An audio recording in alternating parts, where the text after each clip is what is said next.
Hey y'all, welcome back to Indie Music Shorts put on by Indie Music Streams. We're doing episode 7.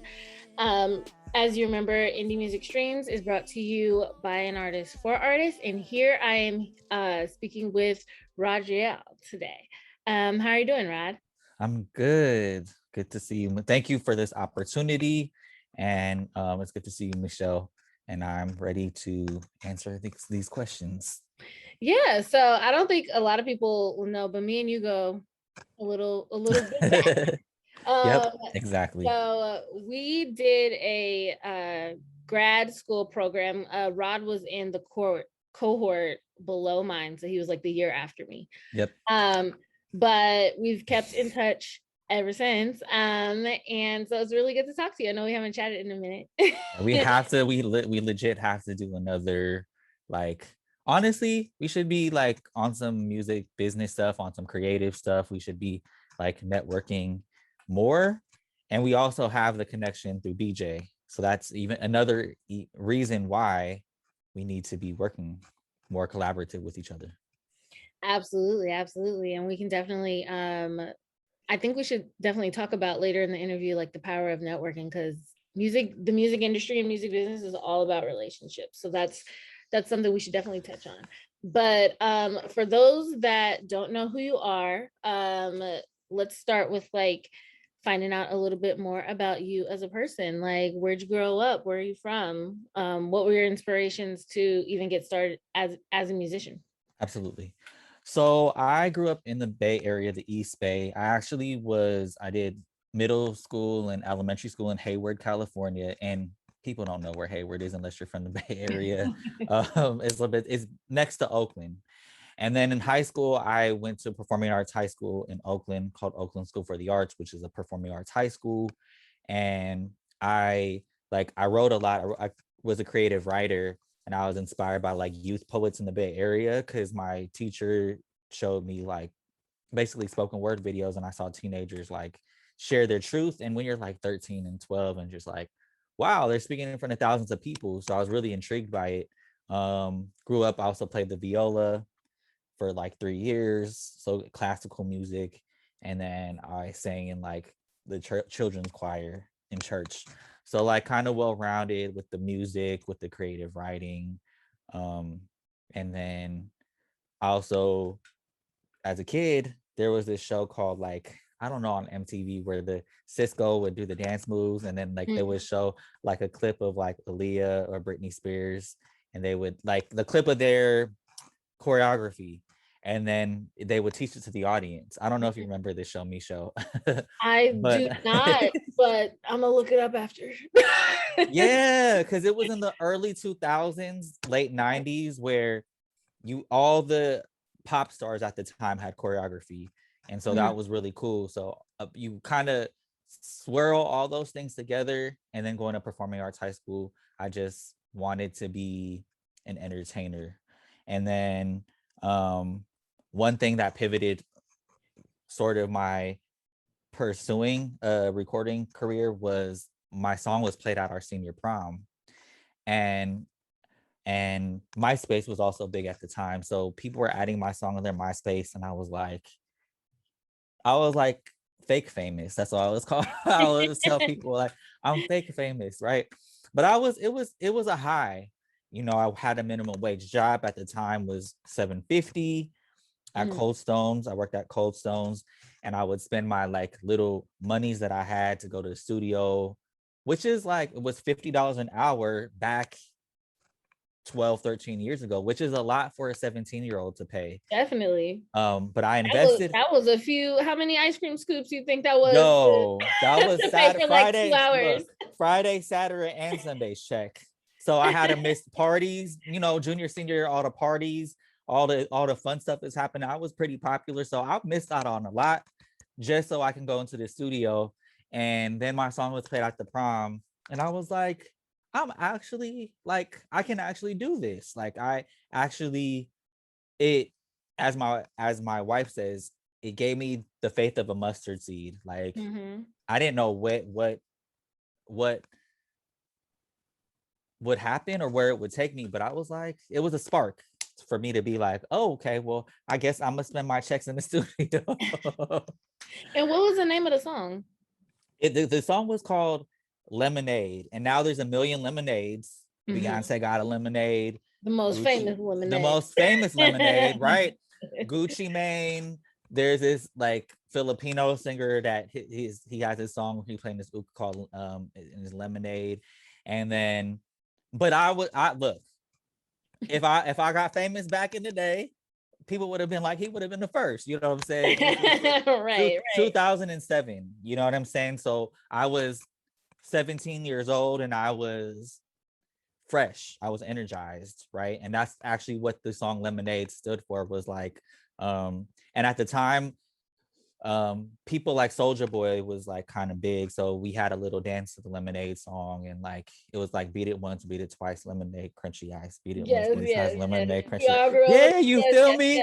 So I was a songwriter. I got to perform in front of the scene, like at the Performing Arts High School, there's this called Senior Salute, where you perform a song or perform something to say goodbye to the school. So I performed an original song, and I remember just being fearless at 17, and actually the older I got, I became more like not as fearless, you know. So I think, but at that time kind of really got me started, and I just, in college, I sang a little bit, I performed in, you know, student orgs and stuff like that, and then I just never stopped. That's really what happened. The spark happened and I didn't stop. So that's kind of like a little bit of the story. I want to back up a little bit, because I think people who aren't from the Bay and who aren't from Oakland don't understand the value of you saying that you went to OSA. Yep. So for y'all who don't know, some famous people who have come out of Yes. OSA, you know, we got Kehlani. Yep. We got Zendaya. Yep. We got Adrian Marcel. Yep. And then remind me, I might be making this up, but I think I recently found out that oh, why am I blanking on his name? The dude on Euphoria that plays, see, I'm gonna have to Google.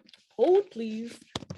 There's somebody, see, he was probably way younger than me, but there is somebody who, if you watch Sabrina, the new Sabrina on Netflix. Yes, the creepy one. Yeah, her name is Tatiana Hobson.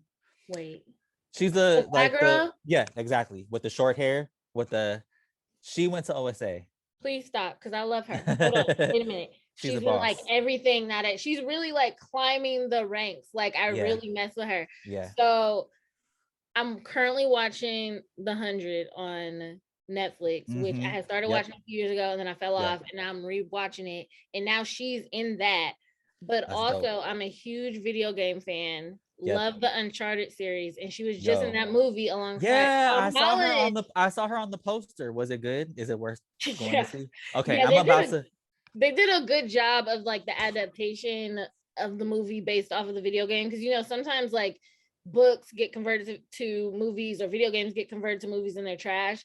It was good. Right. Yeah, she was like the main villain. That's dope.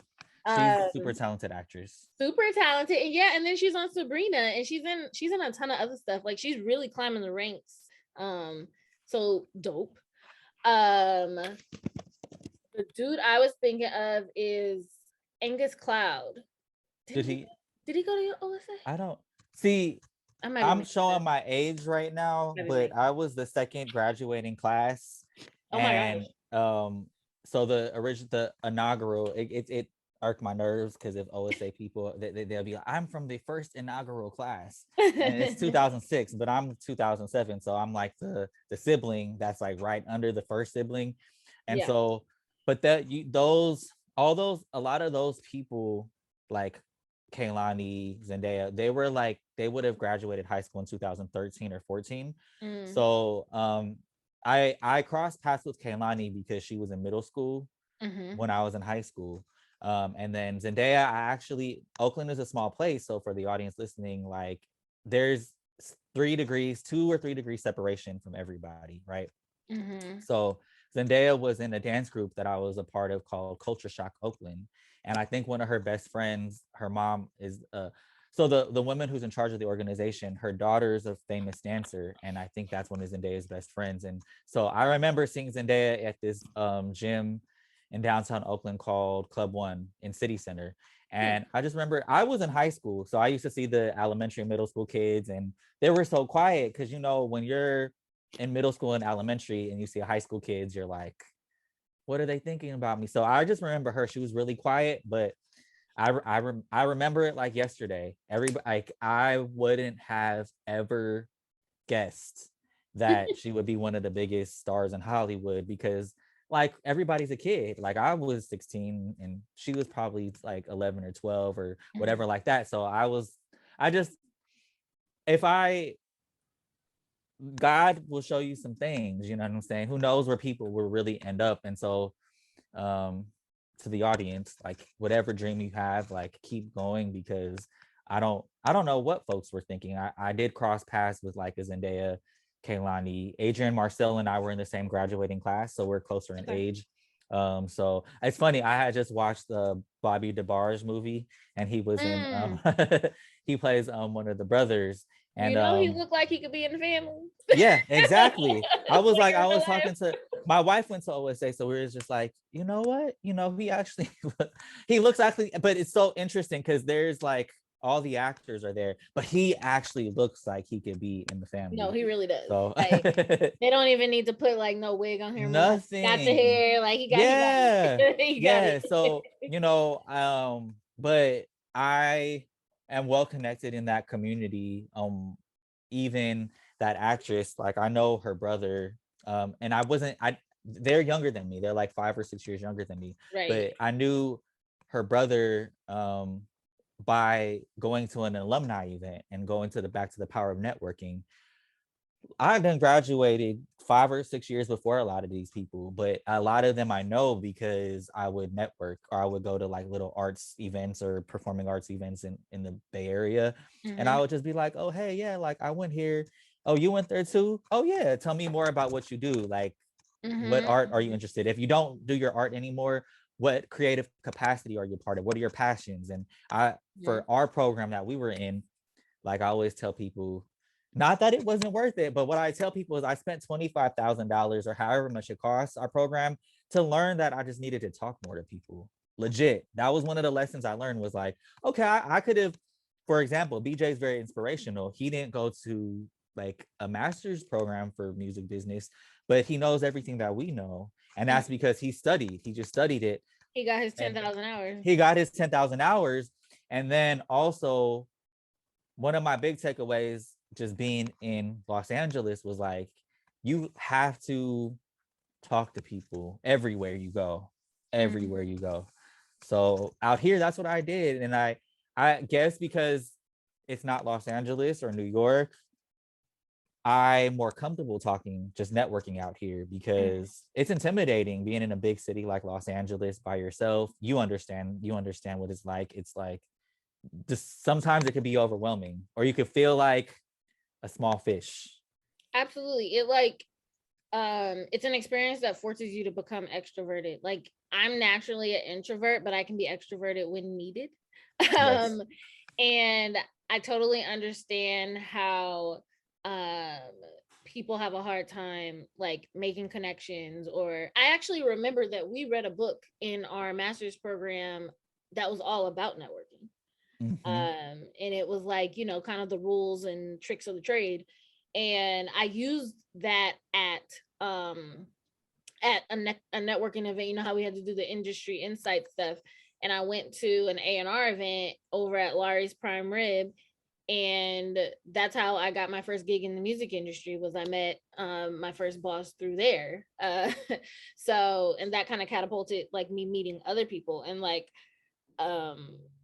I tell people all the time, even outside of the music industry, even like the job that I currently have or like whatnot, I haven't gotten any of my jobs in the last like 5 to 7 years by putting in an application. They've all been word of mouth, and then like me having an interview with somebody, having a good conversation, moving on to the next round. Yep. The job that I have now, I never filled out an application. I never did. Like, that's just real. Like you have to learn how to be comfortable talking to people. And one of the ways that like you really just have to find a commonality that people can latch onto, like how you Right. said that you went to OSA and you've kind of like worked that network. Like there's not that many people I feel like that have gone to that particular school. Not a lot of people that even know about it outside of the Bay Area or outside of the East Bay. So like Right. you meet somebody, no matter what class they're from, that went to that school, and y'all can share some of those same experiences. Then it's immediately like, oh, I got you. Like let's That talk. part. Like let's exchange numbers. Like, and it becomes like Exactly. super easy to like, Right. because you've made that connection. Same Right. with our master's program. Like I was only a part of cohort 2. So I was kind of like the same as you with like Yeah. your high school. Is like there was only one class before mine, and now I think they're on like not cohort like 9 or something Yo. like that. So like it's definitely grown. But if anybody reaches out to me from that program and is like, hey, like I'd like to connect, like it's never gonna be a no. Period. Yeah. And low key, that's how we met, because Jessica was in cohort 1, and I know like she kind of mentored you in cohort 2, and then she You needed a book that I had.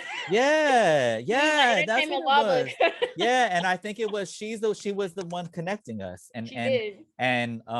anyways, like Jessica, she spoke at our orientation. We had 2 people from y'all's cohort speak at orientation, and then I reached out to her, and then she kind of came like one of my mentors when I was in Los Angeles, because I guess, and same with you, like I kind of felt like we had some commonalities, Yeah. being from the Bay Area.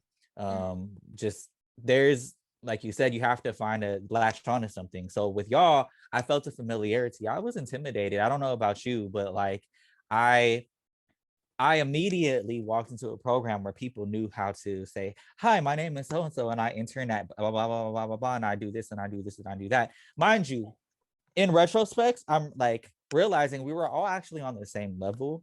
Yeah. Honestly. But then I thought people were like I just put people, not that we're supposed to be in a hierarchy, but I thought everybody else was above me, or everybody There else had were more some experience. people, I don't know about your class, but definitely in my class, there were some people who had more experience in the industry. Right. There was. Um, and actually the guy that I interned for based off of that connection that I made at that networking event. I had reached out to him, and we had made a connect, and then like it was hard to like get back in touch with him. And so I hit up someone in my class who knew him because they had worked at Def Jam together previously. Mm-hmm. And then after that email, we were reconnected again. And then like we kept talking to each other. So like yeah, there are definitely some people that had like label experience or whatnot, but it wasn't a lot of people didn't necessarily have that experience. So I would say it was pretty mixed, but I totally get you in hearing that like it's intimidating. I mean, I moved down to LA by myself, like got an Same. apartment by myself, Yep. and it definitely was kind of scary to go to like your first class, don't know anybody. But yeah, we kind of became like a little family. Yeah, seriously. And talking to you reminds me, like I have made a couple of connections that of like just folks that have became my friend and that I need to network with. And yeah, I mean, but ultimately I also feel like what the program taught me was like everybody's still technically faking it to make it, in a sense where like you're always going to be thrown into a situation or something that you're not the master of, that you're barely learning in to me in the entertainment industry.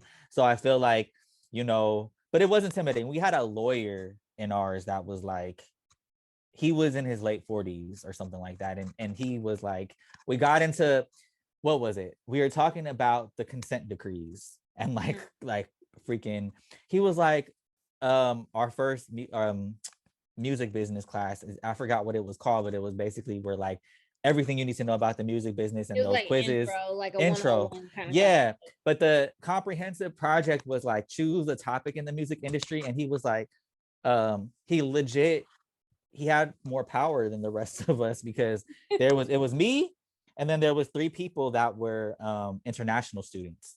And then there was him who was a lawyer who was 40, who had hella experience and a PhD. And he was like, we're gonna choose the consent decrees. And mind you, that was probably like the one that, why would anybody choose that as the project? I'm just being honest, because it has to focus on the law. Of course he would think it was easy. Right. And then he was like, when it came to our sections, he was like, oh, y'all need to like work on y'all sections because y'all writing is not good. She just said like, he was like, yeah, y'all needs to do y'all research, y'all writing is not up to par. And I'm thinking to myself, I had to call my other group member, like, because he I was had like to, a know-it-all kind of thing. yeah, I was what is it, like kind of like the one in, like, I think about singing groups, the one that was holding it together for everybody. Because he was like, he kind of shamed us for not like, I still don't understand the consent decree. I'm just being honest. And it's one of those things, when you really study the law, that's when things start to open up. It's another language, it's another, so I just think to be thrown into the group project, and I was calling the other members like, I'm sorry, he said, I'm sorry, he was like, and then we the international students, I felt so bad because like, they also they didn't have it's like the language barrier. And like low key, what happened was a lot of the international students, like people they didn't, when towards the end, and I feel like this happened with your cohort, you got to choose your groups. But the international students, like, people didn't group up with them at the end. And I felt bad because like, I at that point, and it's like unfortunate because sometimes the music industry is like, you're focused on your goal, so sometimes you have to, like, it feels like you have to leave people behind, but you don't have to leave people behind. But I remember choosing people that were just like, look, they chose me, and I know they about to rock that presentation. So you gotta choose, like, you gotta it sounds bad, but they definitely drilled into us that, like, for your final presentation, if you fail it, you have to redo the entire like all the courses all over again. It's not like, I think you got one chance to like redeem yourself, but like if you failed it twice, basically you had to like redo the whole thing. It's like money wasted, time wasted. So like, no shade to the international students whatsoever, but like, you gonna pick the team you gonna win with. And that's and I think the way that it could have worked out is like, if there were if everybody had picked one of the international students, like, I wouldn't say have like 3 of them on your team and then you're the 4th person. You're probably going to carry most of the load because of the language barrier and all that. But like, if they were able to slot in on other folks' teams and make it evenly distributed, then we could all win. And I think that's kind of true for like the music industry, is like, like, there's room for everybody, there's space for everybody. Giving grace and stuff is important. People get big egos in the music industry, and people want to take over everything, and I know more than you, and blah blah blah blah blah. But it's really room for everybody to eat, honestly. Period. I agree. I like the way you said that. I like the way you said that, because that's equitable. That's equity right there, when everybody gets what they need to succeed, right? And so, but like, that's also music business. It's a hard industry. It's a hard industry to be a part of. There's a lot of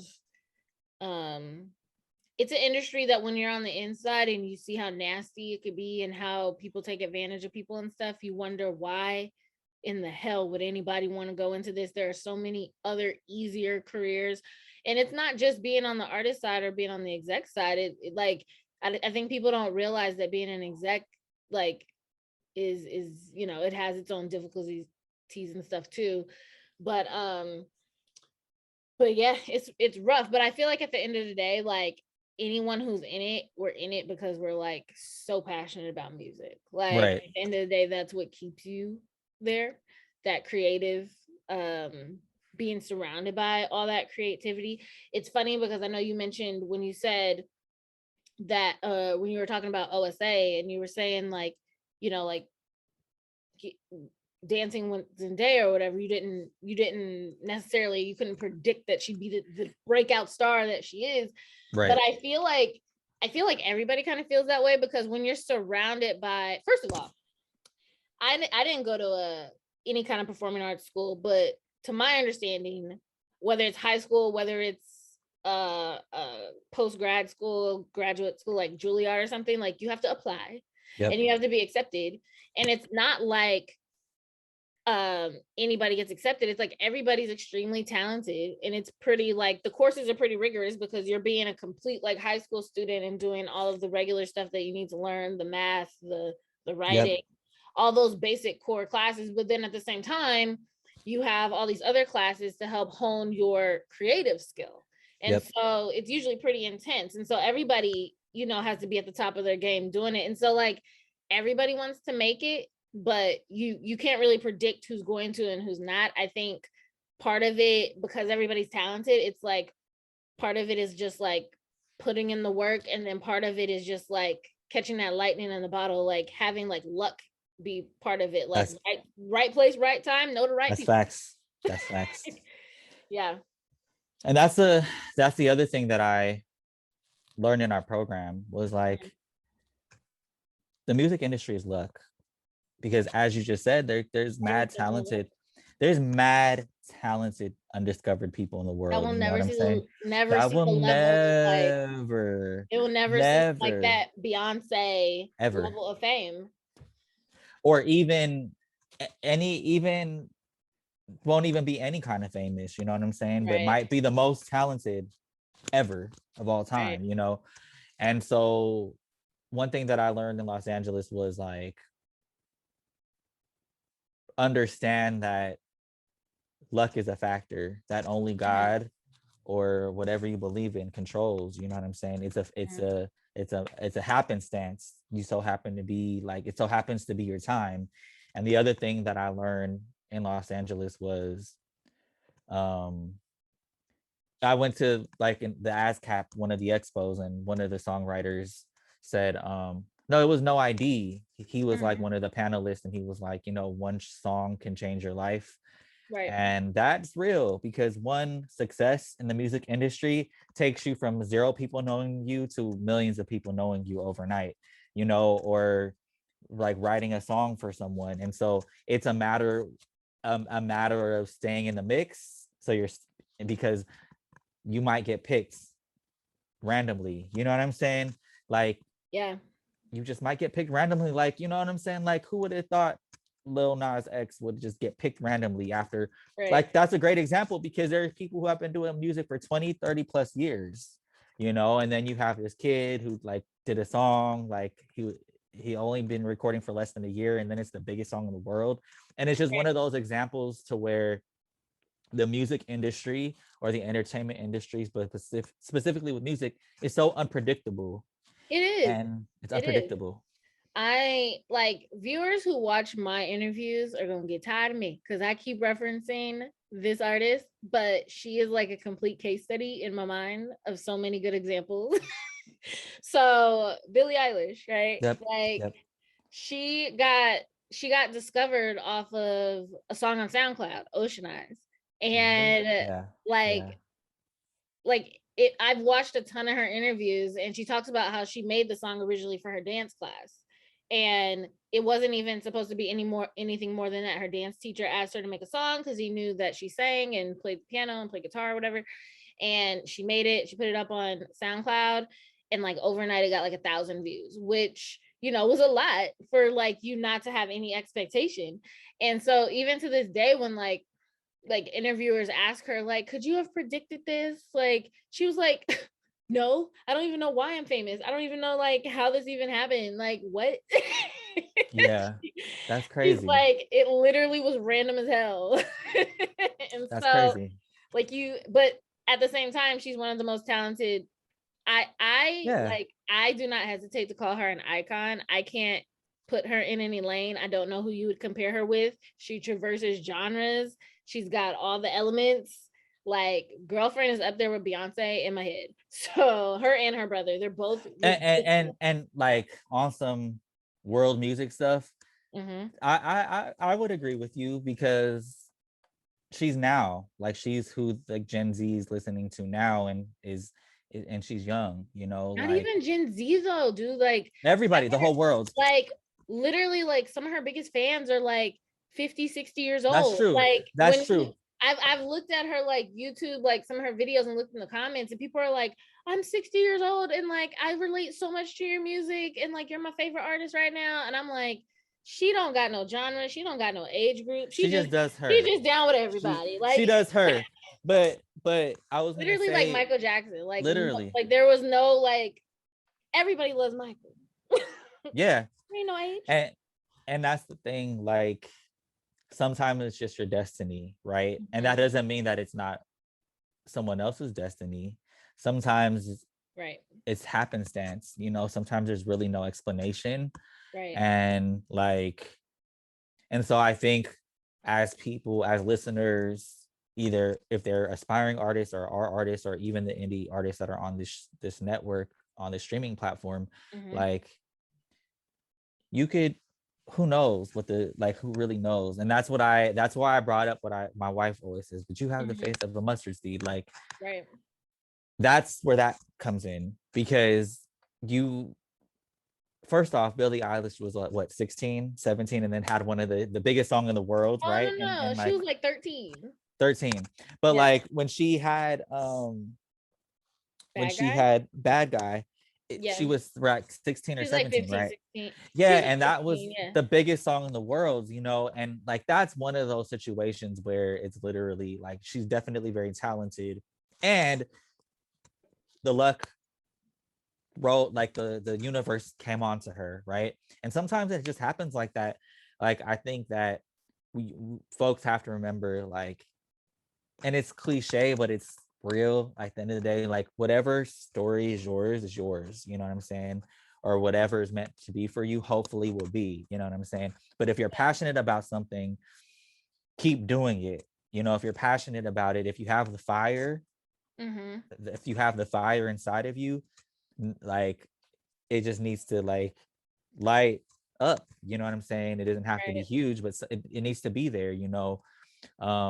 Because the Billie Eilishes, the Little Nas X's, and like, shoot, even Doja Cat, you know what I'm saying? Like, Let me see those stories are like, they're real, but not real, because it's not, since it's not happening to, I'm gonna just speak for myself. It's not happening to me. I'm like, that can't be real, you know what I'm saying? But when she did Move, that's like, she always says that's what catapulted her career. And she was just like, did a video in her room and got dressed and recorded a song about a cow, you know what I'm saying? And like, and then she went viral, and then she's winning Grammys, nominated for like performing at the Grammy stage 2 years later. So it's just like, there's instances where things just happen, but folks 100%. have to believe that, basically, know who you are, know what you're about, and if your opportunity comes, like, you'll be able to control and hone in to your gift and like your story and like how you impact people, because that's what fame is. You have the ability to impact and influence people. So yeah. And I would also emphasize that preparation. So all these artists that we've named, it's not necessarily like they decided to become an artist the day before they got discovered. Like, you know, Billy and Phineas were in their every day, room like every day, all hours of the night, since like they were children. Like, crazy. Phineas, she emphasized how Phineas, like, she never really cared about it, but Phineas wrote over his the threshold of his door 10,000 hours, and she was like, he really meant that shit. Like, and so when Ocean Eyes got discovered, or when she got discovered, and when they both got discovered from that song, they had already put in all the work to be prepared to go into the next stage of like, how do you create a superstar, like getting into artist development. And basically she was developed from 13 to 16 before she put out that album, you know, building her brand and whatnot so that she could explode the way she did. And like, so I think that, and I think that's like what the music business has taught me too, is like, you know, it's part of that lightning in the bottle is like, yeah, part of the element is luck, part of the element is talent, and then part of the element is being prepared for when it happens. Because, you know, like if, I don't know, like Doja Cat's manager is looking to pick up another artist, or like Scooter Braun is looking to pick up another artist, and you happen to like cross paths with them, like if you haven't done the work, then that might be an opportunity where they pass on you. You know what I mean? But I want to get into your music more. So I know we talked about like, you know, the faith of a mustard seed. Everybody knows that like it being a superstar in the music industry is next to none. Like it's so hard to do. There's only like 1% of people who make it. So like knowing all these things, knowing how difficult it is, like what's motivated you to like be a musician in the first place, and then like what's motivated you to keep going with the music and stuff? I think one thing is like, and like I said, my wife brought it up to me the other day, was I can eliminate myself from the game easily. You know what I'm saying? I can let the voices talk to me like, you're not good enough, you're getting older, maybe you should stop investing your monies into this. But also that other side of me is like, you're not a quitter. You're legit a fighter, and you have the fire inside of you. So that little, like I said, that little light is like this, or like, and that's kind of like my motto is like, or the way I live my life is like, I brought up Culture Shock earlier, and Zendaya was a part of it. It's like the last season of the dance group in Oakland. And I was like, I grew up in this group. Like, I'm gonna be a part of it because it's the last season. It's the last year we're all gonna be dancing together. So I rejoined the group, and I honestly, like, I stopped doing like structured dance, like choreography and dance groups, like when I was in high school. It's been 7-10 plus years since I was like trying to be the like you dancer. rejoined the group recently?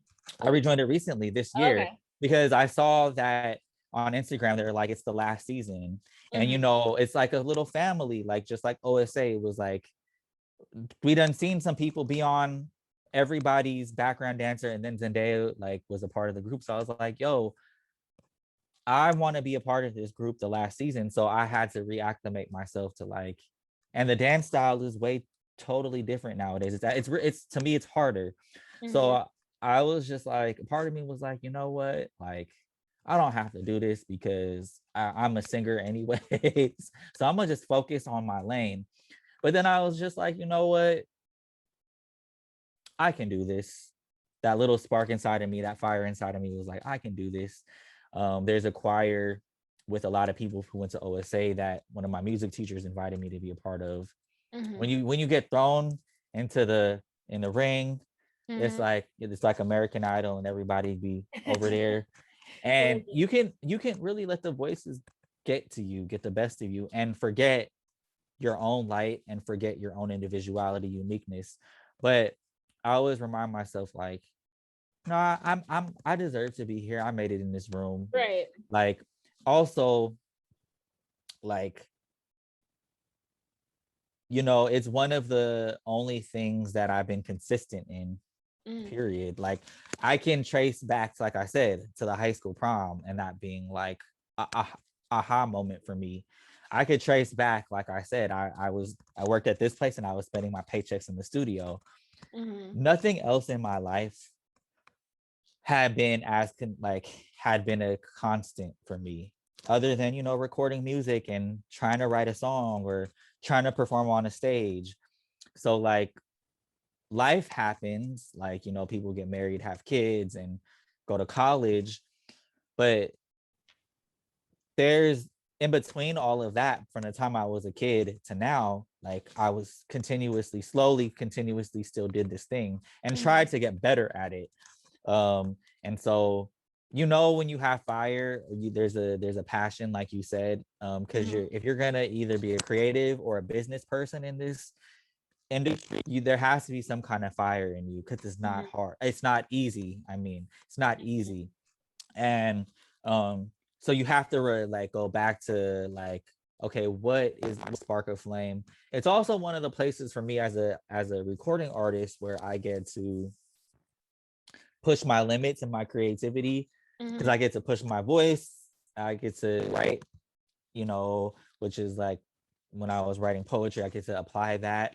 I get to change like vocals. I've written for other artists and stuff like that.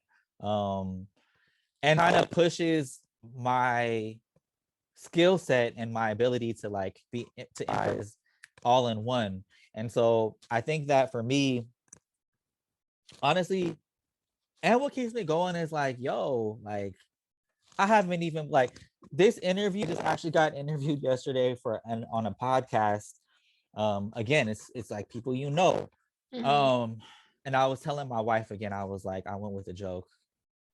I'm fake family these streets because look, I'm getting an interview back to back. I'm doing press interviews. And like that's real. And I'm not even trying. Like I haven't put out a song on Spotify, an original song in like honestly 3 years. And then I had an EP that came out in 2017. But I've been recording. I have a lot of music, but you know this from the back end.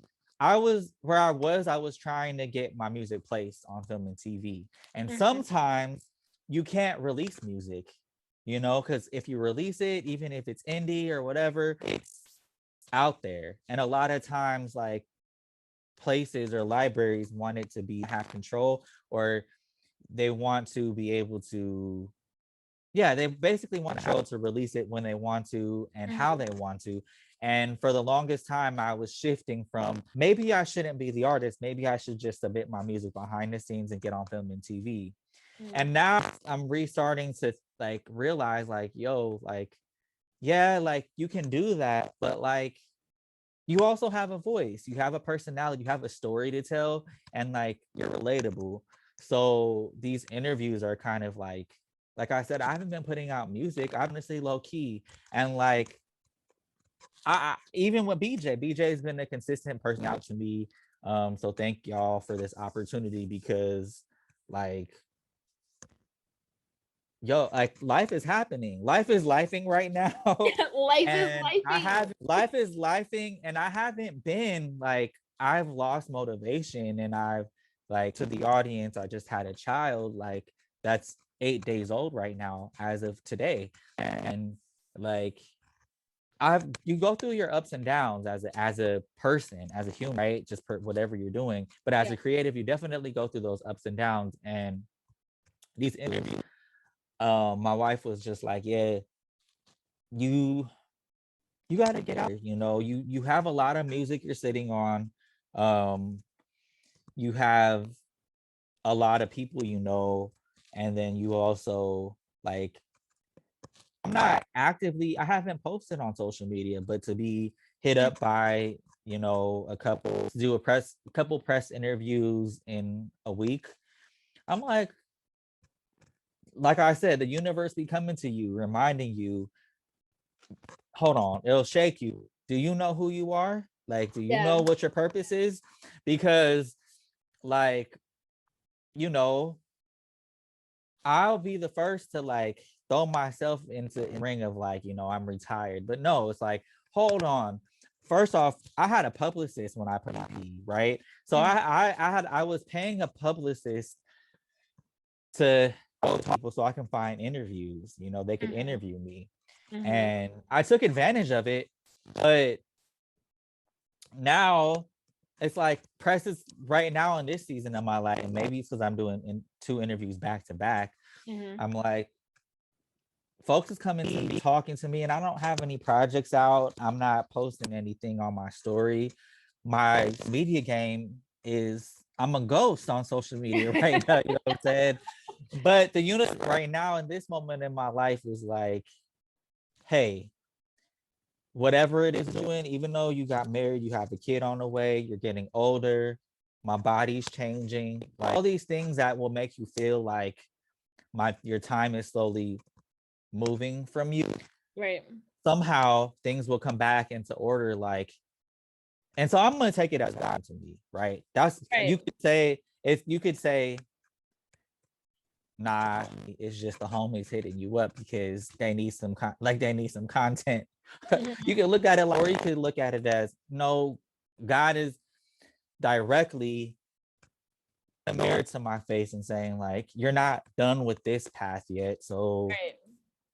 figure it out over there. Figure out, maybe it's not, like, maybe I'm not going to be the person on the Grammys, but maybe I will, you know what I'm saying? And you know this, Mechelle, from going to those classes and people in the music industry, but everybody's, what we've learned is people who have their peaks and their valleys and peaks, and people who have had their successes, like, have had years where they didn't have successes in the music industry. Right. So it's about staying mixed and waiting for your opportunity. So as long as you're like waiting for your opportunity, like No ID said, one song can change your life.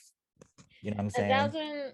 1,000%. I think you hit on a lot of good things. I think speaking of, like, you know, like the universe shaking you up, or like God like telling you like you're not done. I had like the same experience like a few weeks ago, which is what caused me to do a deep dive into all things Billie Eilish, because I've been obsessed with her over the past month. I went to, like, I was telling my husband, I was like, you know, every time I go to a concert, like, I'm sure other people come off of them with like a high or whatever of just seeing their favorite artist, and I used to always kind of come off of it with a low, like literally like looking at them tear down the stage, like, y'all need some help because I could come down here and like, okay, or like, is, y'all need some help with the light, is the lighting good, like, all right, like I just wanted to like be a part of it, like be in it, like beyond a fan. Like being a fan is just not, I'm a huge fan of music, but being a fan is just not enough for me. Like I need to be like engrossed, like in it. And I came off of her concert, and it has to be like, I feel like it was the universe saying something at this moment, because I've been to a ton of concerts this year. She was probably concert number 7 or 8, and we're only, at this point in time, we were still in March. And I came out of her concert, and I literally was having like these crying fits, like before work, like before my 9 to 5, and like started journaling and like all these things. And like, I'm not a crier. I don't really like cry often unless I like really have something going on. And I was telling my husband, I was like, there's 3 times in my life where I've cried this hard. 1 is like when my mom died when I was 9. 2 is when I had to move from LA for like financial reasons, because the music I know the industry don't pay situation. much of nothing. We had that conversation. I remember off grid. I remember. Yes.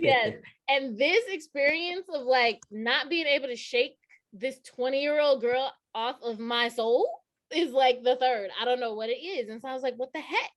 And I think it was like the universe saying like, you're not done. You're complacent in this job that you're doing because it pays good money, and like you don't really like, you know, the benefits and all the things that you want from like having a decent job, like it has. And like I don't necessarily have to go do something else, but I'm like, I need to work in music or I feel like I'm going to like shatter. And so and I think that was just like my wake up call of like, what are you doing? Like go do it. And it's funny because that's around the time that BJ reached out to me and asked me to start doing these, if I wanted to do these interviews. And then I got an idea and I hit up my best friend who's also in the music, and we're going to start our own podcast. So like just trying to like get back into it, but also actively looking for like a paying job in it. Yeah, but I'd love to hear a little bit about in addition to you being a musician, I know that you're a teacher, you have a 9 to 5 as well. So talk to me about that. Like, what do you teach? I think you teach high school kids, but like what subjects? Is it music related? Yeah. So I started off emergency credential. So like basically I started teaching English, ninth grade English at a high school in Fruitvale in Oakland. And then I did that for a couple of years. I worked as a um an aide, like a teaching aide to the special ed teacher for a couple of years also. And I worked with in sped. And that taught me that I started off like being thrown into the classroom as an English teacher, and a lot of teachers understand the special ed side and like accommodations and needs and the way class it'll really shake up your thinking as far as learning goes. And who gets this and who gets to succeed. You touched upon it earlier.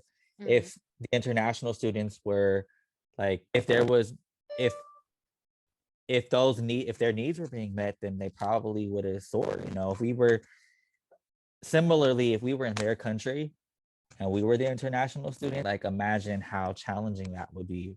And so that's what that experience taught me. And then I have my credential in performing arts.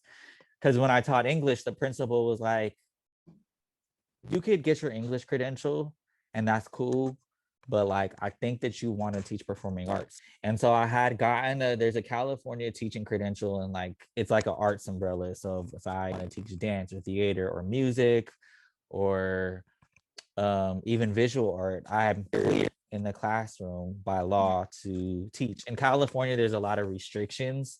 Because in States, if you have your college degree in something or enough experience in it, then you can get hired as a teacher.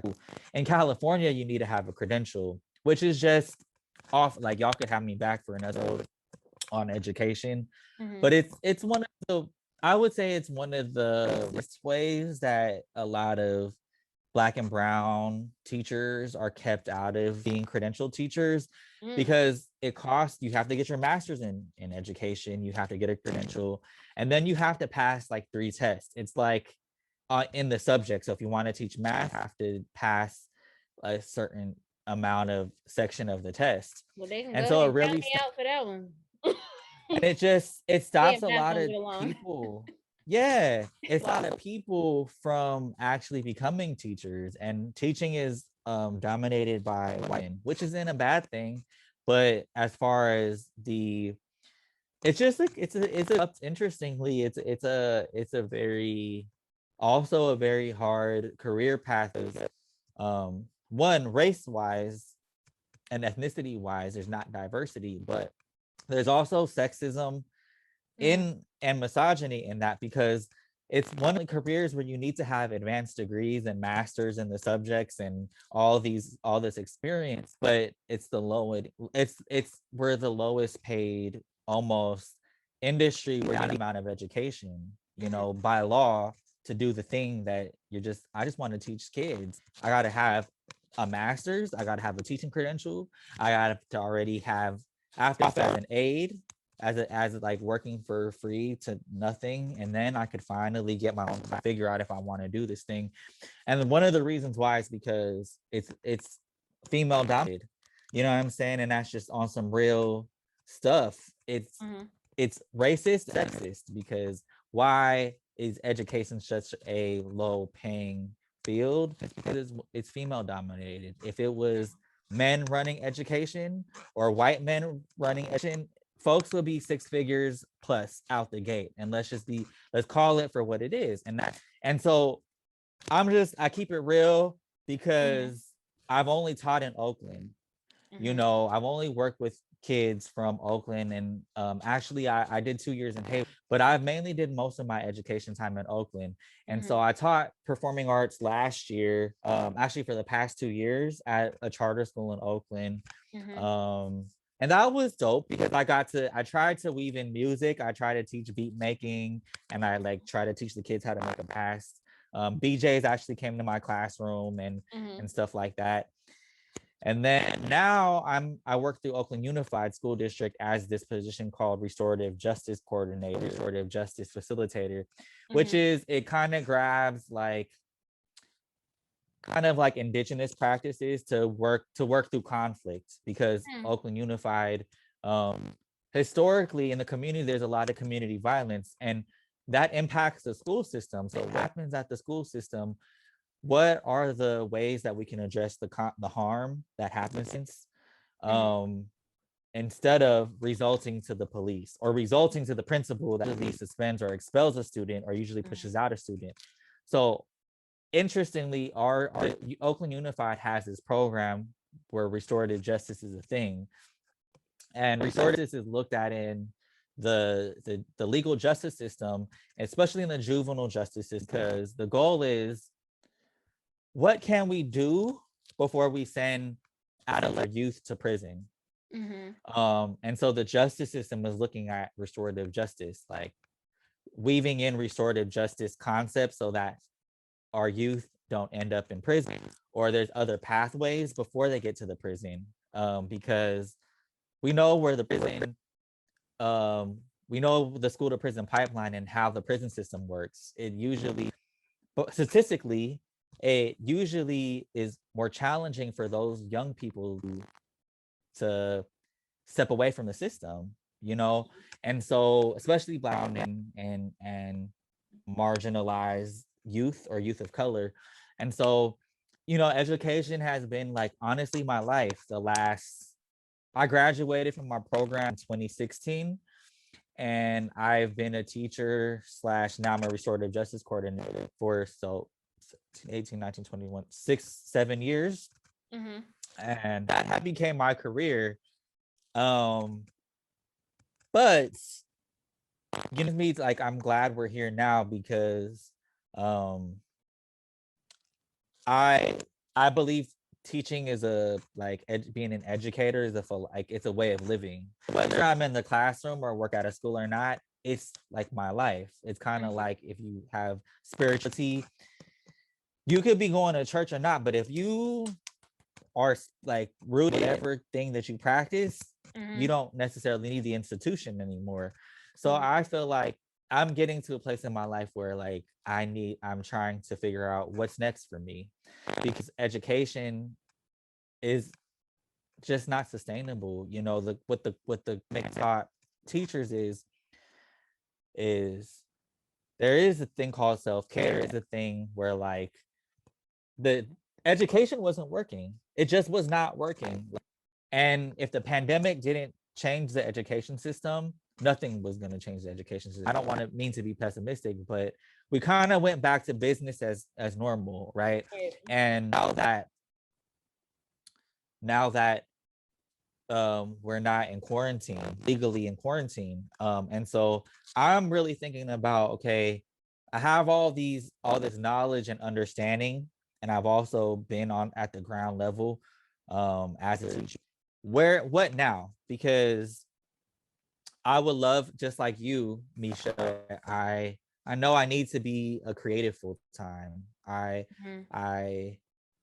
the universe has a way of tapping you on the shoulder. I'm leading this choir right now because my music teacher at OSA, she recommended me to be one of the choir directors, and it's like almost my portion of the rent. Let me just say that. And it's 1 hour so it's like, what, four rehearsals that I'm leading 1 hour a week. And I just got blessed, like, but it's reminding me, like, you may not know what your pathway is going to be in music or the arts, but some is reminding you that you somebody here, like, that you have a place somewhere, an atmosphere. So I'm thinking, like, how can I what I know into either entrepreneurship, which I see BJ doing, or a career, which we know, you and I know, it's some hustle in the music industry that you almost have to be an entrepreneur, right? Because everybody's chasing dreams in the music industry, and managers are trying to figure out how to make their rent as well.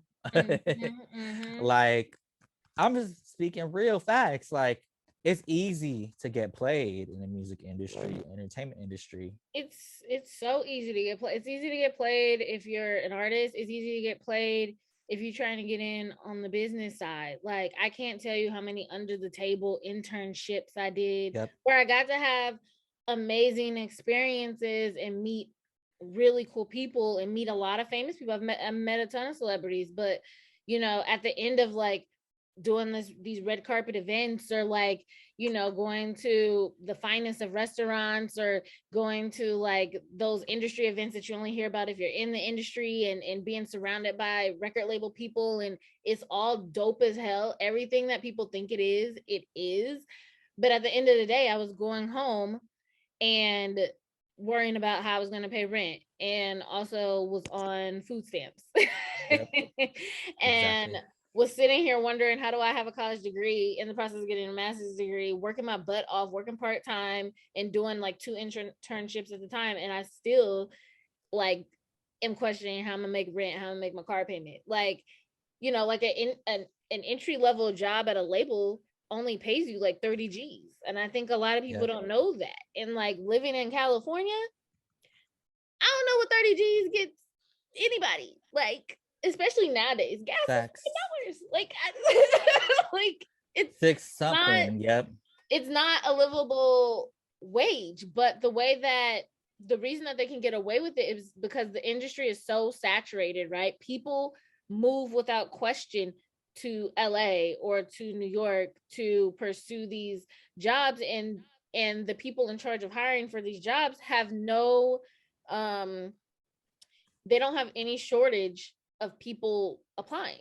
So like they can basically offer you the lower salary because they know that anybody affiliate, people will do any and everything just to get their foot in the door. I mean, I had a friend that was working at one of the majors and as a contract worker, and she was trying to get in full time, and she just wanted to apply for like a receptionist position.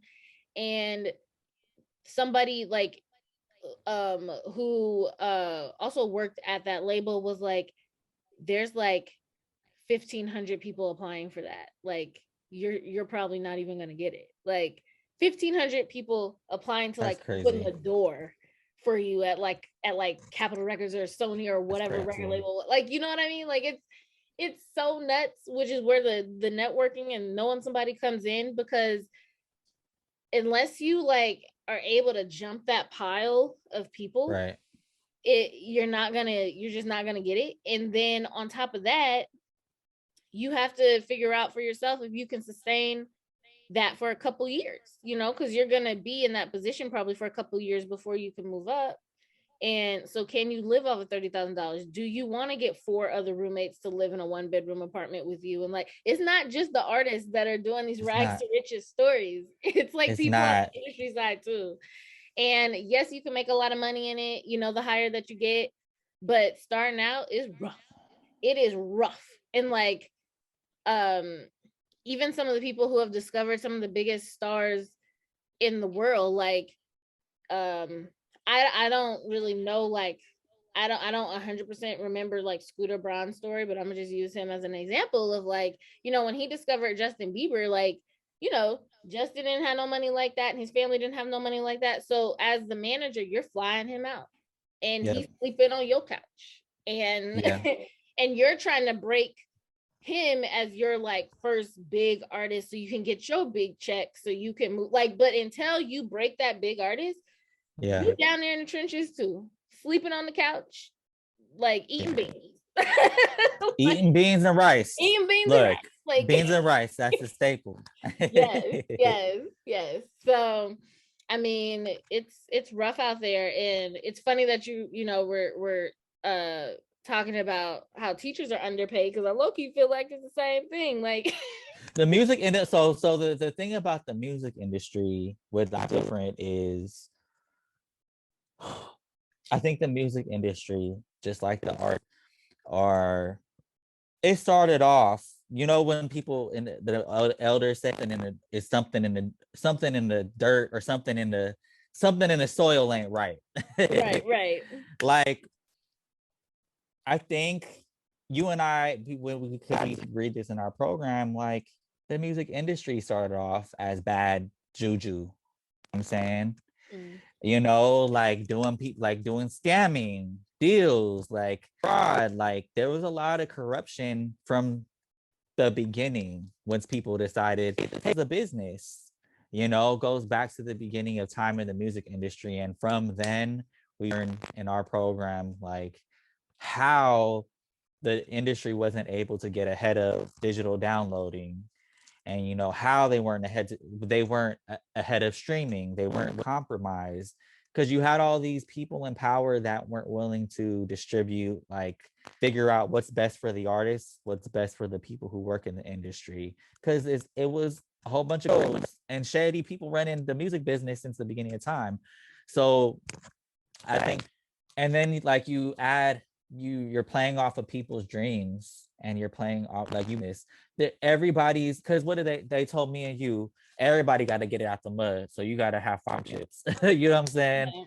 So I definitely was like, I was driving across LA to pick up stuff for different people in the Bay, interned because I have a audio engineering associate's degree, and I interned at different studios, and they would just have me, mind you, I have a master's degree. Like at They this don't time care. I had a master's, I had hella stuff. They don't They care. had me run to the store at 1 a.m. to go get some Sprite remix, which means that they finna mix it with the lean. They about to, like, I've been sent to get condoms and Fiji water at 3 a.m. in the morning. And I want to know artists, but just know that some of these artists is like big time artists. And I would intern at studios in the Bay and LA, like running myself ragged, like you Running said, yourself ragged, using your gas. I tell you. gas money. And I'm just like, can I, you know what I'm saying? Like, can I get, can I sit in a room with y'all for, like, I mean, and I've been to people's house too, like you, but I hadn't, where I realized that something wasn't good for me. And this is just for folks trying to, as an artist, or even as a music business person, or in the industry, if you work industry side, figure out what you're getting out of the internship. Figure out like Definitely be like, yeah, reciprocal. Yeah, figure out what you're, because like I that like at first when I would like be around certain artists as a fan over or whatever, I'd be like, that's really cool. Like I get this opportunity. But then when I would push further, like, so what would it look like if I was like, I try to be an artist that likes personal assistant, and I had like talked That to the sounds like people a I was rough interning. life. Yeah, now I'm like, no, because these artists will have you doing like, do this. You're not available for No, me. it sounds Oh, like you're a not rough working hard life. enough. You getting salary. But at the time, this was when I was in LA, right? I was trying to be, I'm gonna just say it. I actually no, I'm not gonna say it. I No, was just trying to, tell me off when we ain't recording. Just tell me off. I was trying to be a specific artist, personal assistant, and the people that I was helping them at the time, they had to connect to that artist. And but I know that it was, it's not, I don't think of it as negative. I just think of it as business now. I know that they needed me, or they wanted me for something. So they were trying to utilize that, versus trying to look out for me and try to look out for me and help me move up. And so that was a moment where I realized, like, what am I getting from this other than being able to be in a celebrity's house for like a day and like help out with an event? You know what I'm saying? What am I actually getting out of this? Right. Like, what knowledge or skill or networking opportunities am I getting from it? And after so much, like, I entered for this label where, like, because I'm respectable and I didn't enter, like I just fell to the wayside, and like I didn't utilize stuff. But then it's also like that label at the time, they weren't really monitoring me. And a lot of times the industry knows that like people are desperately trying to get into these careers, and it's almost like, how do I say this? It's almost like, if you don't get it out the mud like this, and you don't deserve a spot, not really want it. That's pretty much how they sell it to you. Like, if you don't get it, then you might as well give up now. And that's If you're kind of not like willing how to they run pose it to yourself you. into the ground, if you're not willing to use all your money, then do you even really want it? I actually was I followed this account by songwriter Tiffany Red called the 100%ers, and she's like an advocate for songwriters, you know, getting screwed over in the industry and really trying to advocate to get them paid. And she brings up Polo to Don, and she brings up his bio that he has, and in his bio he was like, I want an artist that's willing to go for broke. Why in the hell? It doesn't make any sense to me, other than people being able to take advantage of people. Right. That the entertainment industry in general is an industry where you should expect, people expect you to expect to get screwed over. They expect you to have some kind of horror story to tell, and like we all have one where like shit didn't pan out like you wanted it to, or like you were taken advantage of, whether that be financially, physically, whatever it is. People who are in a position of power and have a bunch of accolades a lot of times feel like that they can take advantage of you because you're like green and like wide-eyed and bushy-tailed, and like, and you are a good person and you don't want to screw anybody over, and so you're just like, whatever you need, whatever you need, whatever you need. But you get to the point where like you can't always be that yes person, because you realize that like you're not getting anything out of it, like, or like, not that you're not getting anything out of it, but like the juice is not worth the squeeze. Like, yeah, you get to rub elbows with such and such famous artists. Yeah, you get to like have these really cool experiences. But why is this the only industry where they feel like you have to starve before you can be successful? Or like that you have to have some rags to riches. I wanted my dream so bad. I was willing to live in my car and my lights got turned off. Nope. Not everybody needs the lights turned off. Like story. You don't need it to be successful. You don't have to live in your car to be successful. You don't have to have this narrative in order to be successful. Like it sounds ridiculous if you apply that narrative to any other industry. Like, I wanted to be a doctor so bad, I was willing to like do this, then the third. In any other industry, you go to school, you get the degree, you get the experience, and you move up. In the music industry or in the entertainment industry, it's like you have to get screwed over before you can be successful. And I just don't like, I view myself as like an advocate for artists. I don't think that has to be everybody's story. I just don't believe that has to be everybody's story. And I don't know why it's such commonplace. I do believe you don't have to go to school for music or something to be in an industry, but like, and I get that, you know, your experience is irreplaceable. I'm not saying that, but why do your experiences have to be like that? You have to have such a negative connotation with them for them to be seen as valid. Like it blows my mind that producers approach like women artists and they're like, oh, like you should have known the expectation was to sleep with me for a song. What? Yeah. What does sex have to do with it? Like, I'm a talented artist. I have a voice. You know how to make beats. That should be all the credentials that are needed. Like, why? Well, and I'm gonna just say this. It don't make no sense. It boils down just like how I said, like it's a power dynamic. The big power dynamics, the rule. It's a lot of corrupt men that run the music industry. Let's just say that. A lot of corrupt, thirsty, willing to be like just raggedy. You know what I'm saying? There's just no other way. Raggedy. Like willing to do, like just willing to play off of people's insecurities and their dreams, and like vampires, legit like evil people. Like, you know what I'm saying? Like, I feel like the music industry has a lot of those. And like I said, something in the soil, something in the water wasn't right, because that's the way that back in the day, well, first off, it wasn't from just the love of music. It was, again, what people are as artists always say, like, think of it like Cardi B says this, like it's a business. Why, like, she was just, I remember when she was like, well, people want to hear me rap about this stuff. I rapped about this or if I talked about this, then people don't want to hear that. Right. And when since the beginning of time, when I'll just say hustlers saw like the money that they could make, and that people that love it, because like you and I, they just love to be in the spirit and in the energy.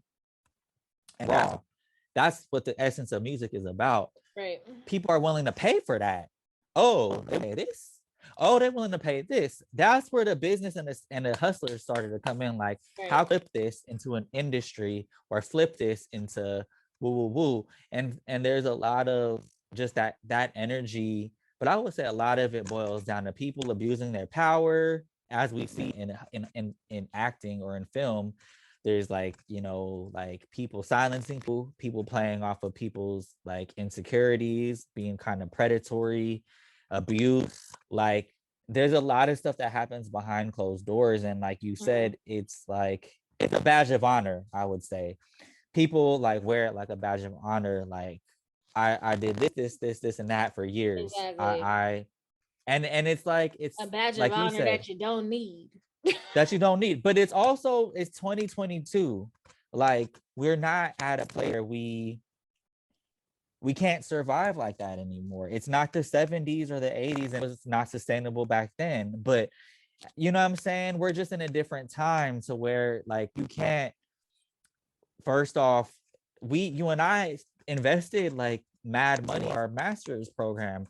We shouldn't have to be, like you said, why is it that even with this program right now, if I apply to an entry level in a at a label, at a level position, like you said, we're getting like, and not that there's anything wrong with wage, but when you've invested mad monies into your education to try to like just get an entry position, like like it shouldn't be a situation where we're walking into a free internship, which is what I did when I was in LA. I did a lot of free internships. And then also when I looked at the entry level positions, I was like, do y'all know where I'm from? Do you know what I sacrificed? Like, well, I think with our degree, alone. we shouldn't even be doing entry level positions, because if you can just apply for the same thing that like a college grad out of undergrad applies for, then the degree wasn't worth it. Like I feel like we picked up some of the skills that people pick up in their early career. And I get that you get, you know, hands-on experience and stuff, but that's where our internships should have came in. So like, in my opinion, I feel like instead of coming in as like a coordinator, you should be able to jump up to like a level above that, if not a little bit higher. Like the program that we did was made for people, for mid-career professionals, right? It's for people who are already in the industry and who are already at this mid-level. Maybe they're jumping the senior level and they need this extra bump. So like we shouldn't be competing with 22-year-olds. Like facts. We shouldn't be, but we are. And but you realize, and you know this, you know, like I said, we'll have to have but you and I have had an off table discussion.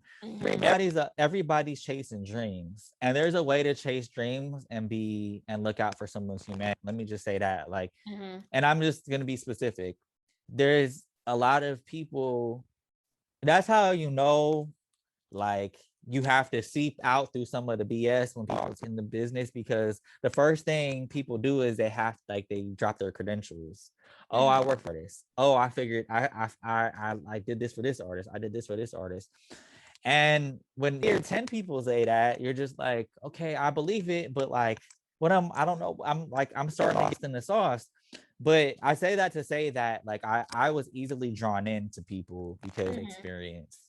But they were also, again, trying to make a living because they're entrepreneurs.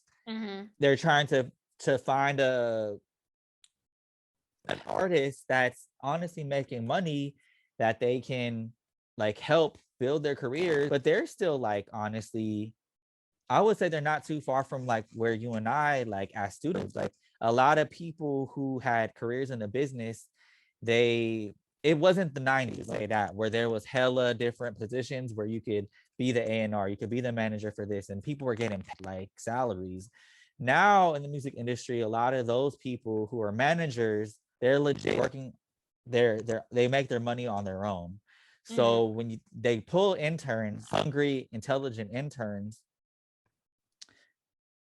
they reel you along the journey. And like you said, sometimes it leads you into a room or into like a meeting, but it's not sustainable in 2022 where you are in lossless. You like have hella debt. You have, some people have families or look out for their family. So let me just say this, and why I became a teacher, because it was the first time like a salary was thrown in my face. You know, I had been in LA for 2 years interning for labels. I had been over some of my celebrities' houses, like helping out. All free events, you know.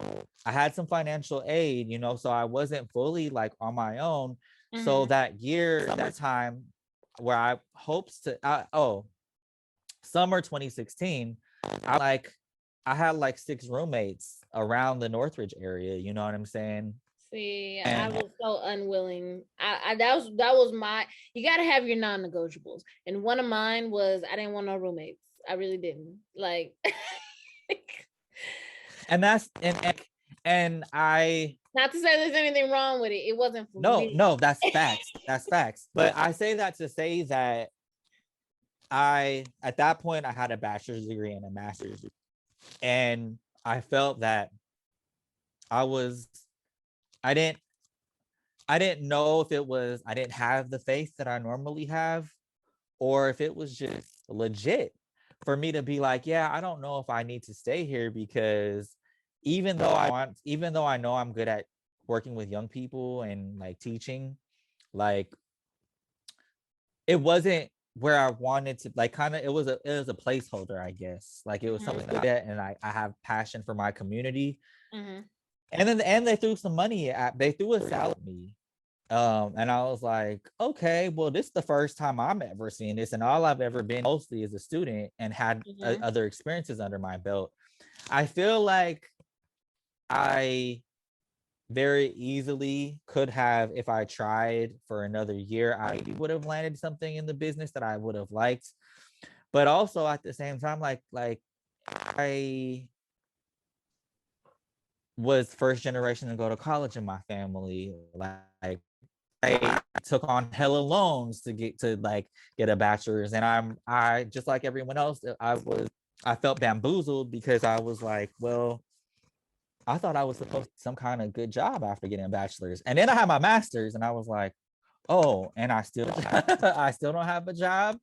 And so when I got the job as a teacher, it was an opportunity to me, and I was like, well, look, there's LA, 6 roommates, and driving the city, running myself ragged, interning, or there was at least something that was gonna at least save up some money so I can go into the studio and like try to be my own creative director like that.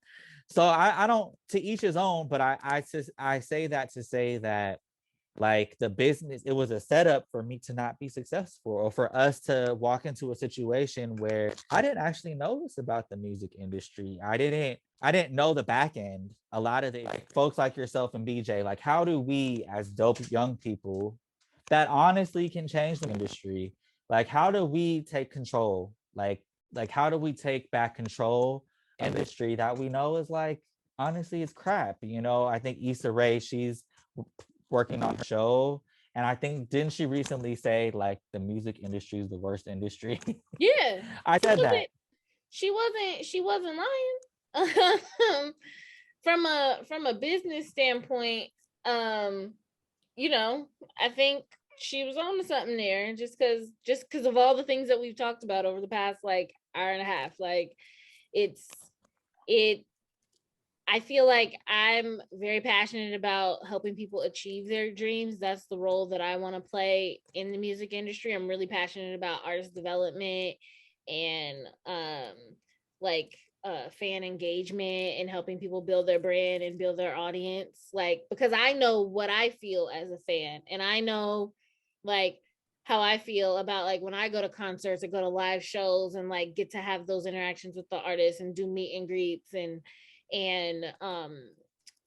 like the feeling that I get from being able to follow an artist from like when they very first started and maybe they had 200 people at their shows to now going to them having sold out stadium tours, like to go on that journey with the artist and like have those like that like intimate relationship with them. Like I love that. And so I want to help build that for somebody else, for like the next, talented person. Yeah. Um and I'm really a part of that is like using my knowledge that I gained in our program and like from my experience in the industry to help people like not have to have these stories that we're telling right now, because I feel like you don't have to. It's so You don't. unnecessary. Like it's so unnecessary. I think people get fed, by the greed and whatnot, and that's how people get taken advantage of because the focus is on the money. But like I think any advice that I would have to anybody going into this industry is like, don't lose yourself.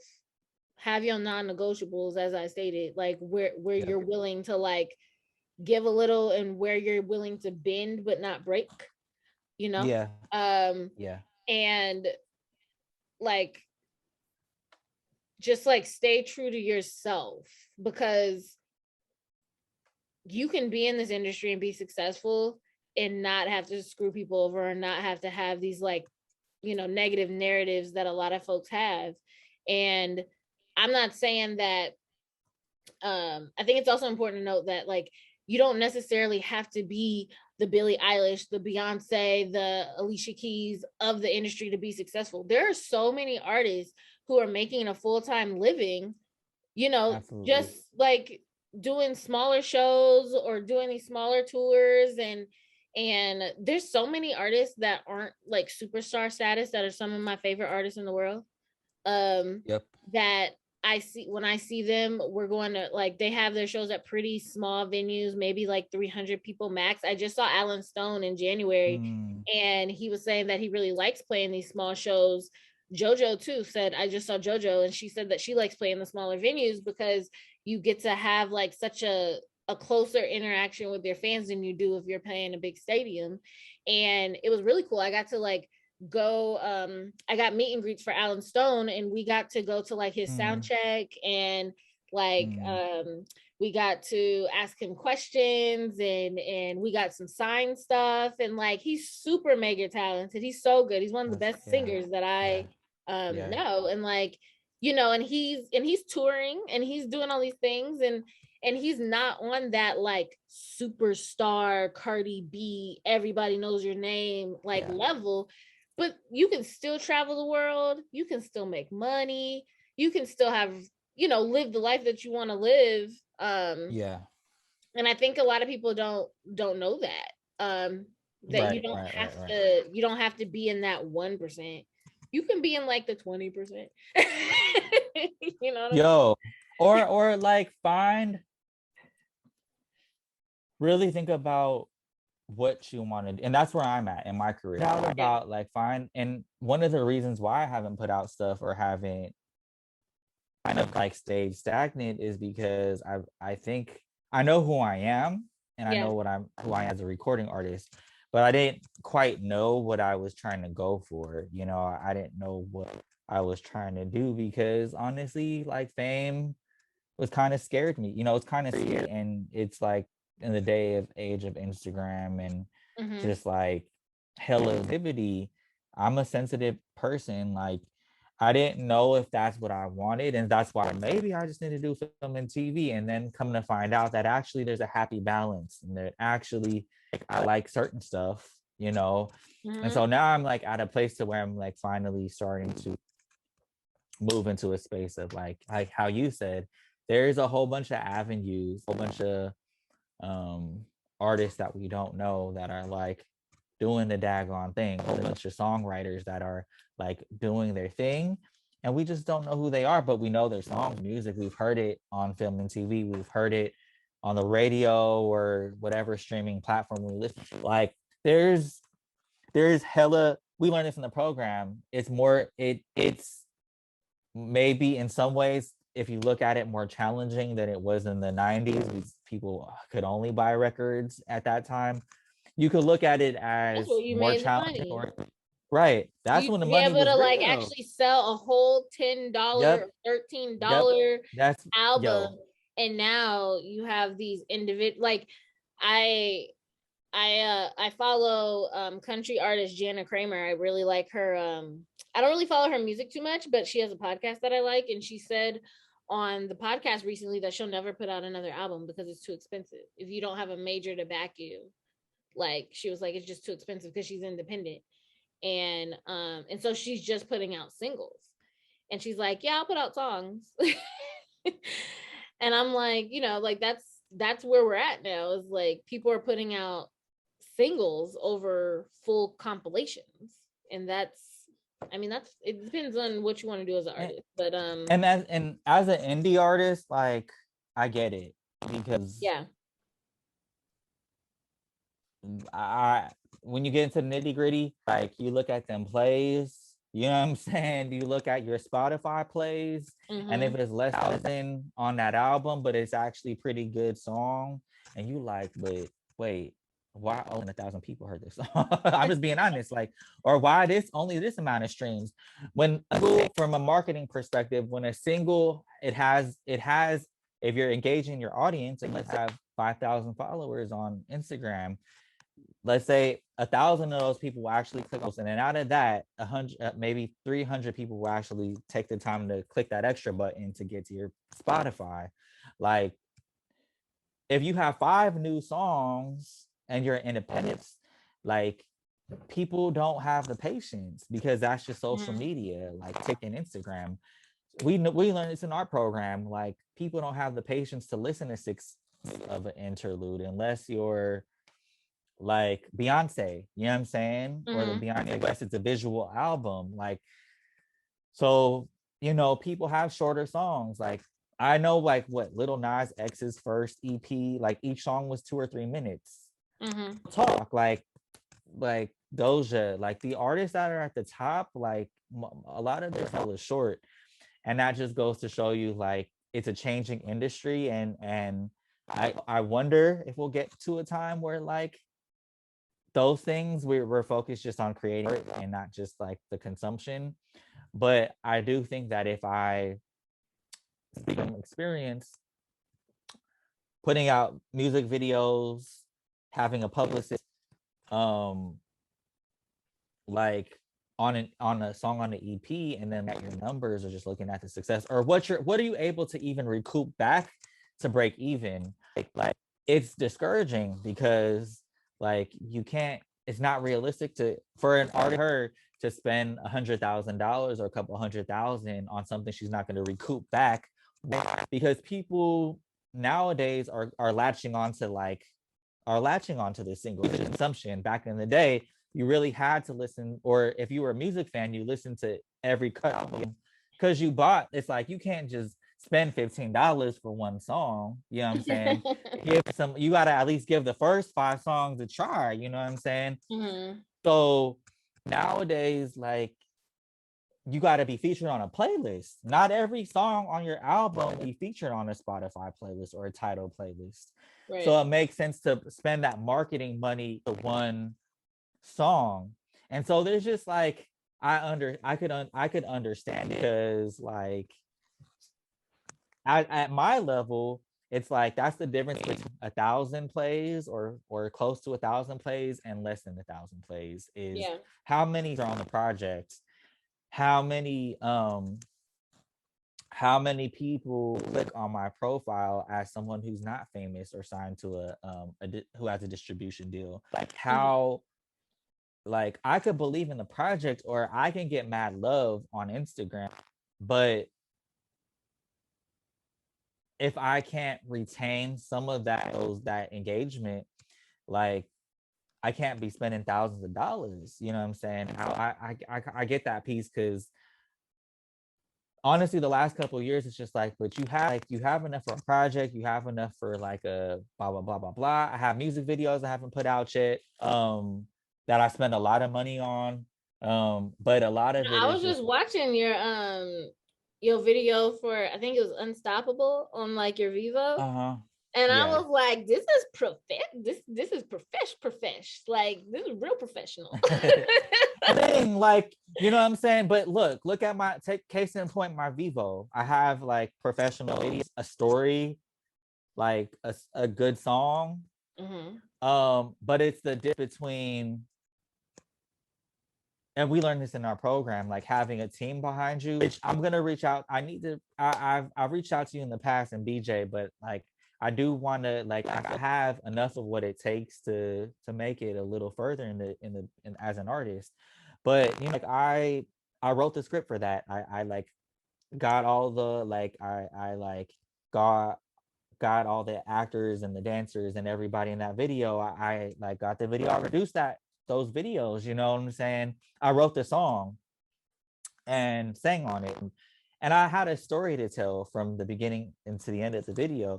So it's like there are aspects where you can create good art, but if you're gonna be investing, at what point do you continue to spend thousands of hundreds to be professional, right? Because in my mind, like back in the day, if I was putting this stuff out today, I would get signed. I would just get Yeah. signed because I'm professional. Nowadays, there's so much, not there's so much, but there's a lot of artists that are like are like me on my level, to where it's a matter of now you actually need a team and you also need constant social media and posts. It's not just this, but I'm good and I can sing. I'm professional. I have experience. Well, there's It's also not also the push to be professional. I mean, you have people that are getting famous from like singing and rapping in their TikTok. car.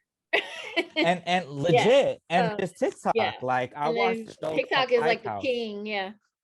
Yo, like I watched a show called Hype House where it was like Gen Z people like doing the dances, you know what I'm Yeah. saying? And or like little challenges. And I'm like, wait, but I could sing, you know what I'm saying? But Right. it's not enough nowadays Right. because it's the marketing machine. And so trying to figure out right now where I'm at, I have good material and I have songs. It's like, again, do I pitch to an artist? Do I just focus on film and TV, or do I just focus on being the art, like the performer artist? Because those are three different directions. Right. But Right. I do know that like when I think song Unstoppable, I'm like, somebody needs to sing my song. You know what I'm saying?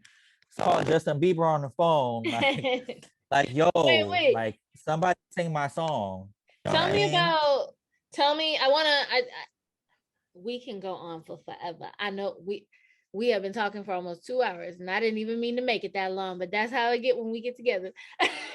But tell me Yeah. about Unstoppable, because as I was listening to your EP, and then I was listening to some stuff on your YouTube, and like a lot of your songs seem to be like pretty positive, or like they seem to like be motivational or like inspirational. So like I know you said like Unstoppable tells, a story from beginning to end. Tell me a little bit about that one. Unstoppable is about like kind of this conversation is being like believing in yourself, believing in the lyrics are like um I have the lyrics right in front of me. Finally know I can't believe in dreams, finally see them as reality is mine. I'm gonna make it, I promise I'll make it, because when I let go, I'm unstoppable. And just this idea that like you have to kind of yourself believe that like you can do anything, and that's where that kind of comes from. And like the chorus is just unstoppable. You're saying that like 5 times, and I have some who is paralyzed at the end saying like I'm paralyzed but I'm unstoppable. I have immigrants in the video holding up like some of my students like I'm unstoppable. I'm a girl but I'm unstoppable. I'm black or brown but I'm unstoppable. I have people doing sign language in the video and saying I'm unstoppable. So it's this that like really if at the core itself, if you have faith, like can be unstoppable. And I tried to emote that. I tried to kind of have that as an affirmation, you know, like when I believe in myself, at the root of it, it's like your story and my story. When you after tap into your like you believing in yourself, that's when you start to like you make steps in the place you want to be. Because you can't want to be places and not believe that you can do it. You know what I'm saying? Right. So that's where that song came from. And nobody and can like want it more than you. and nobody can. And interestingly, that song I have the most streams on that song on Spy, because actually there's I that's when I got a placement from another artist, and so the video that you saw is my vocals. There's the song on Spotify is this artist in Australia, and the producers are from Germany. They're signed to a German label, and so I have like there's two versions of it, but they have 100,000 streams on Spotify. Because they were signed, right? But you know, and interestingly, it comes full circle. Those producers discovered me on SoundCloud on some stuff that I did like 5 years ago. So I just think that like, but when I think of that song, when people hear that, like, yo, this could be on the Disney Channel, this Disney movie. When I think about the song, I think about your not just right now, but like I think about like Jesse McCartney's and those kind of artists, like well, what just happened like to very Jesse? and very well, like those very popular that are just like feel good for like you know when Taylor Swift was doing those positive anthems. I think about those artists and I think about like, yo, somebody could sing this song right now and I'll be that songwriter to make a break in my career, you know. So I think about like I definitely try to write songs from experience, but when you watch, well, I'm a storyteller. Like I could have just been in house and unstoppable, and it still would have turned out good. But I put thought behind the video because I really wanted folks to see like everything is a story. Like every picture is a story. Everything's a story. Whether you have $500 or $1,000 to shoot a music video, you can tell a story in that video. The ratchetness is gonna begin because I gotta plug in this. We're about at the end of it. Anyway, I think we can do the rapid fire questions. Okay, rapid fire. Okay, absolutely. Rapid fire questions. Just basically answer them with the first thing that comes to your mind. Top 5 favorite artists. Oh gosh. Michael Jackson, Whitney, Donny Hathaway, Marvin Gaye, and let's go with Mariah Carey. Those were all excellent choices. The number one is Michael. I feel you. Dream collaboration. Jhené Aiko. Oh, favorite album. Let's go with Thriller. Thriller. Dream venue to perform at.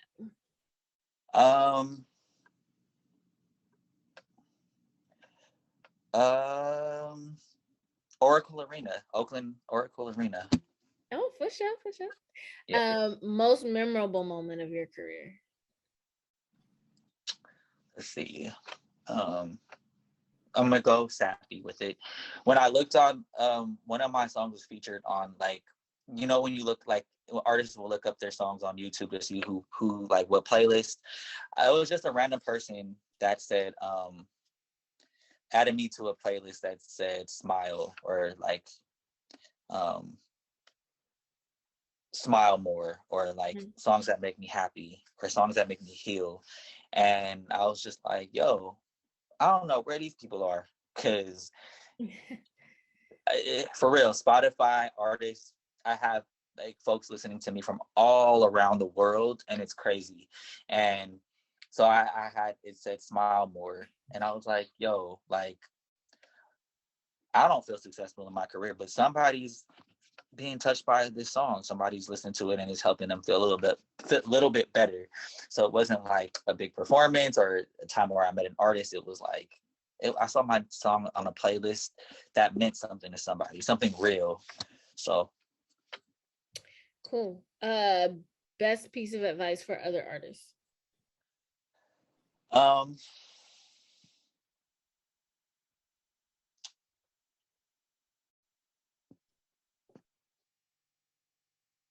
Because I feel like I gave a lot, I gave a lot of stuff. Okay, I think my advice to artists would be remember your love for the music. Remember like how to find that. Worst or most challenging moment of your career?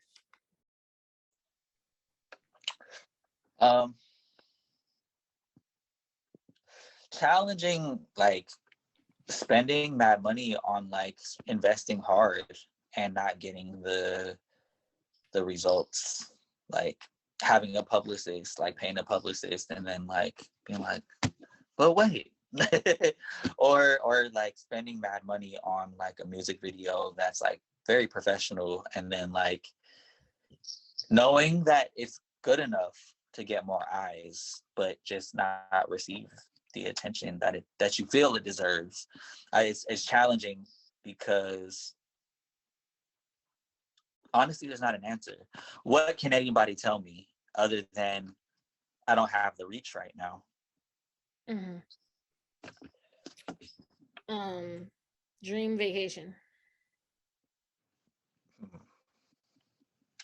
I think it's simple, but going to Hawaii, but now with my family, like my partner and my child. Love that. And where do you see yourself in 5 years? I see myself transitioning into another career, hopefully as a creative, being like maybe more into entrepreneurship.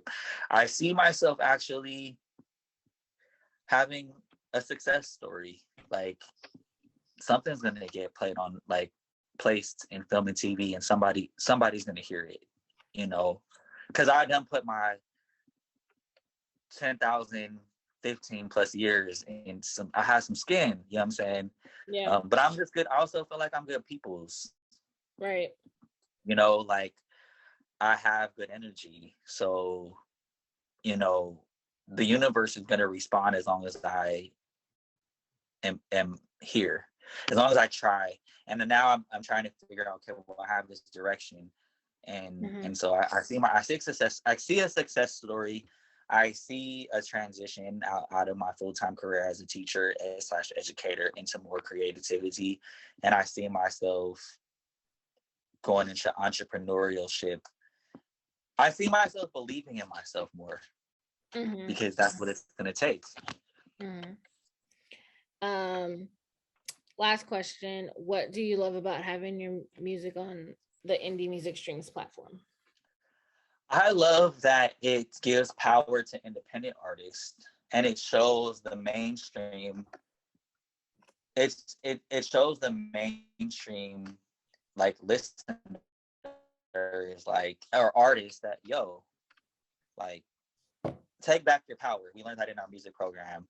Take back your power as an artist. You don't have to be on every major streaming. What BJ taught me is like, if you take your stuff out of major streaming and you just say, hey, pay for my album and you support it for $5, you will get that money back more than you would if you're have it on a streaming service for like 2 or 3 years.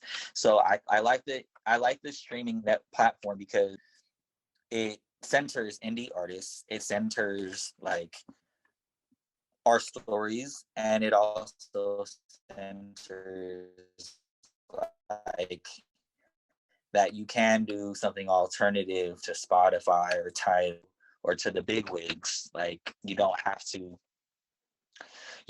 play people's games. You know what I'm saying? You can play your own game. Well, that's all the questions I had for you. So thank you so much, Rod, for taking the time from you know, being a new dad, being a new husband, to chat with me today. It was really fun. It was great catching up with you.